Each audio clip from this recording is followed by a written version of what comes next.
Now, news from Tamil Nadu politics. Actor Kamal Haasan will attend a major DMK event today where superstar Rajinikanth is also likely to be present. DMK is celebrating 75th anniversary of its mouthpiece, Murasoli.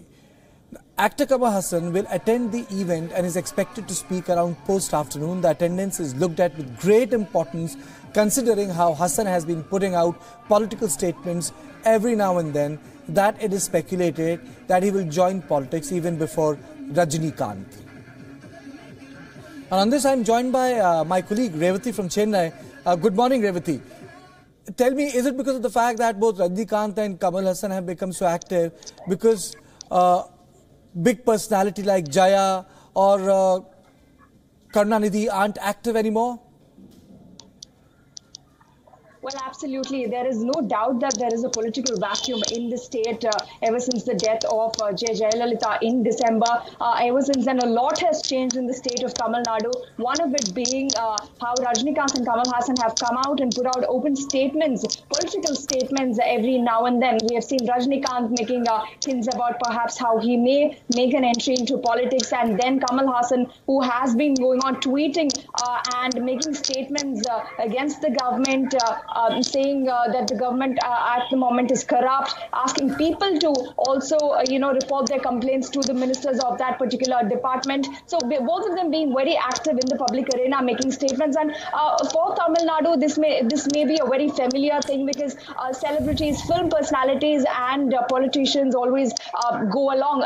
Film personalities go on to become successful politicians. Films and politics are entwined. So that is how it is in Tamil Nadu. So for the people of Tamil Nadu, this may not be something new, but of course, Kamal Haasan and Rajinikanth, the superstars, making political statements and making hints that they may come into politics is a huge statement. So both of them keeping the people guessing as to whether or not they will take that political plunge, and if they do, when and how is a big question. And today's event, DMK's mouthpiece's 75th anniversary is being celebrated, and both of them are expected to be there.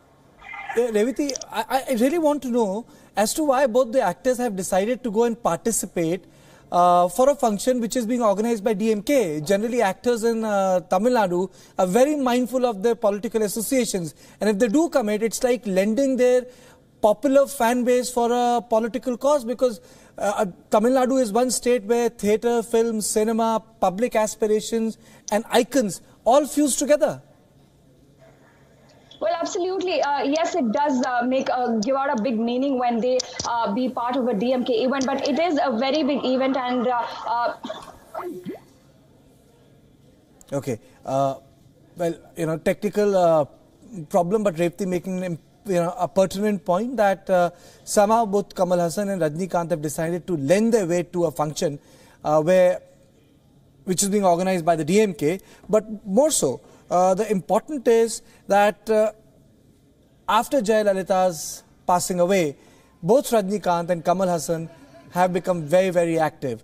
Not the new actors, but maybe they are looking for a second career in politics, and politics sometimes, or I would say often, makes a good career for people who have migrated from cinema in Tamil Nadu, because Tamil Nadu is a unique state where actors, film stars have a huge popular fan base, perhaps even more than what politicians have, and cinema in 60s and 70s and 80s have acted as vehicles for change, social reform, and which is particularly not to be seen in other parts, but Tamil Nadu, it has played a distinct role.